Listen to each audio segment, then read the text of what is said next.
A few years ago, when I was in Colombia, my home country, I read an article about people struggling with hair loss due to medical conditions, and there was an easy way to help them: hair donation. I decided to donate my hair since I had the length required, and when I moved to Canada, I wanted to keep helping people. Alopecia, cancer treatment, and severe burns are just some of the reasons why someone can lose their hair. And hair loss is not just a cosmetic concern. It can also seriously affect someone's mental health. There are few things more debilitating than appearing different from those around them. To have something beyond their control affect them immensely. Family and friends have often told them, "Don't stress, it's only hair," or "You're beautiful, no matter what." But they want to feel magnificent, just like you. I am the Senior Campaign Manager at High Lifeline Canada. We are a nonprofit charity dedicated to helping the lives of children dealing with a pediatric illness, and we service all families across the country. It happens to be that many of our serious clients are those that have been diagnosed with cancer and other types of illnesses where they lose their hair due to treatment.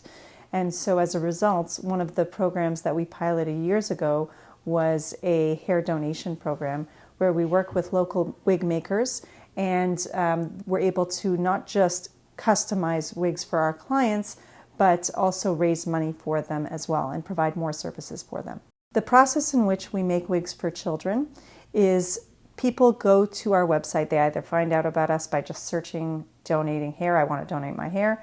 And once they're on the website, there is an entire explanation about our hair donation program, which includes the fact that we need to take, generally speaking, about 12 inches of hair in order to make a wig. And the reason for that is that really the making and the manufacturing of a wig using human hair requires sewing each individual piece of hair. So you're going to actually need a longer piece than you're going to see on the actual wig itself.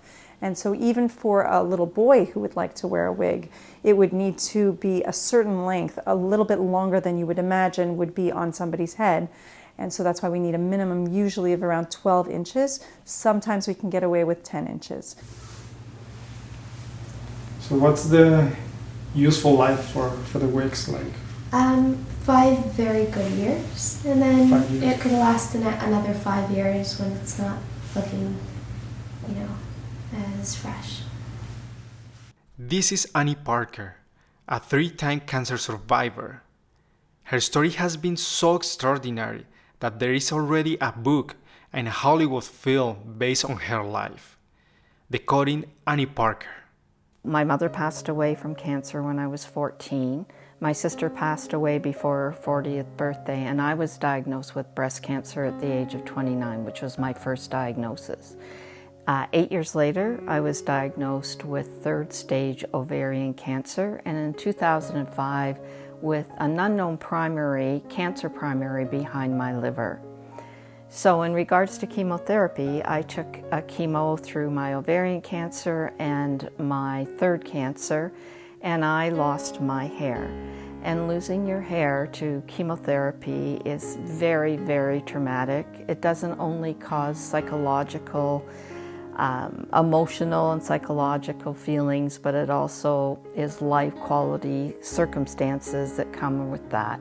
You either become depressed, not everybody, but I did become depressed, anxious, just lost my self-worth, because every time I looked in the mirror, it gave me an idea of how sick I really was and how my family, I always wore a kerchief because as soon as my family saw my bald head, I knew it was upsetting to them because they visually saw what I was going through.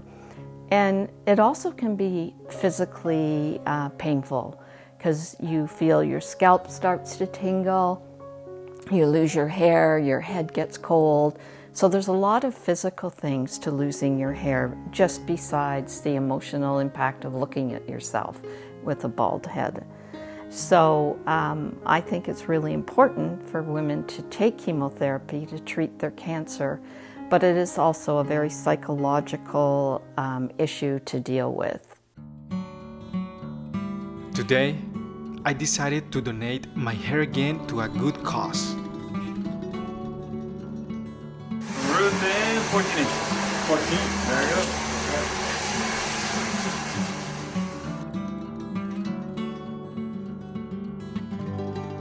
go. 2 ponytails. Oh my god. Where's your hand?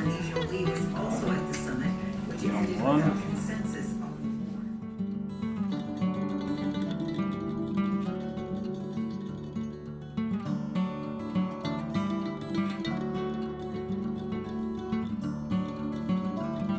How are you? Oh. I knew you. Wow, good. How are you? Good. Come up with. Wow. Amazing. Beautiful. Hair donation can help someone regain confidence and restore emotional balance. When a cancer patient or anyone suffering from medically induced hair loss receives an appropriate wig, it improves their outlook and conviction to handle their medical and life situations. So it makes a big difference in the lives of families that are going through pediatric illness, and it's just a really meaningful experience if you've ever cut your hair. I happen to have cut my hair many times for wigs, actually. And I love doing it. It's no sweat off my back, and I know that I'm being able to help somebody who wouldn't have that opportunity or who really needs it. So it's one of those small things that I can do. I hope my hair makes someone feel better. I've donated my hair multiple times, and I'm growing it out now to donate again. The true gift of giving.